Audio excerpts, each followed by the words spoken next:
সরকারি চাকরি করতেছে, এগুলোর চেয়েও বেশি টাকা ইনকাম করতেছে।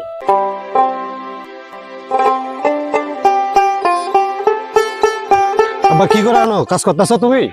তুই এনে আইছিস কে? হ্যাঁ, তোরা কে তো ফাটাইছে কেটা? তোর আম্মা ফাটাইছে? হ্যাঁ, আমার ভাড়া দুগে তোমার সাথে আমি কাজ করবার আইছি। বাবা শুন, তোরে এত টাকা খরচ করিয়া এই মাথার গাম পায়ে ফেলাইয়া কষ্ট করে পরিশ্রম করে এই বড় শিক্ষিত করতেছি, কলেজে পড়াইতেছি, তুই এই কৃষি কাজ করার লাগি?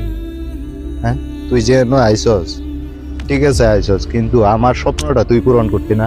আব্বা শুনো, তোমরা গ্রামে যারা তাহো তোমরা একটা ভুল ধারো। দেখো যারা দেশে আছে উচ্চ শিক্ষিত, তারা তো দেশে তাই গরুর খামার, মুরগির খামার, চাষাবাদ করে অনেক লাভবান হইতেছে।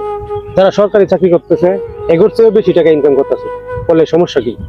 আসলে বাবা তুই অনেক জ্ঞানী হইছস, অনেক শিক্ষিত করে তুলছি তোরে, আজকে তুই আমারে বুঝাইতেছস। আমি খেতে কামারে কাজ করি, মাঠে কাজ করি, আমি জানি কতটুকু পরিশ্রম এই রোদে পুইরা তারপরে খেতে কামারে কাজ করা লাগে। আর তুই আইসস আমার সাথে কাম করতে, তুই আইসস বুঝাইতে। যা তুই বাড়ির যা, তোর অনেক জ্ঞান হয়েছে, তোরা অনেক পড়াইছে। আব্বা শুনো, রাগ করো না। যে জমি জামা আছে এগুলা, কিংবা গরুর খামার, মুরগির খামার, এগুলা যদি দুজনে মিলে দেখশন করি অনেক লাভবান হওয়া যাবে।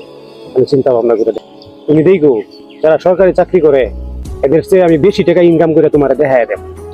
কোন বাবা, আমি চাইছিলাম তোরে বড় একটা শিক্ষিত করে বড় অফিসার বানায়। আজকে তুই আমার যে কথা কইতেছস এই কৃষি কাজ করে তুই ভালো লাভবান হইবি, এটা বুঝতে পারছি। আসলে আমরা অনেক শিক্ষিত হয়ে গেলে পোলাপান শিক্ষিত করে এরা বড় অফিসারের স্বপ্নই দেখি, কিন্তু খেতে কামারে কাজ করলে, কৃষির দিকে নজর দিলে বাংলাদেশের অর্থনীতির দিক দিয়ে যে আরো উন্নত হয়, এটা কিন্তু তোর মতো কেউ বুঝে না। তুই যেরকম ভাবে বুঝছস, একটা শিক্ষিত ছেলে হয়ে মাঠে পড়ছন বাপের সাথে কাজ করতে, এভাবে কিন্তু কেউ আইয়ে না।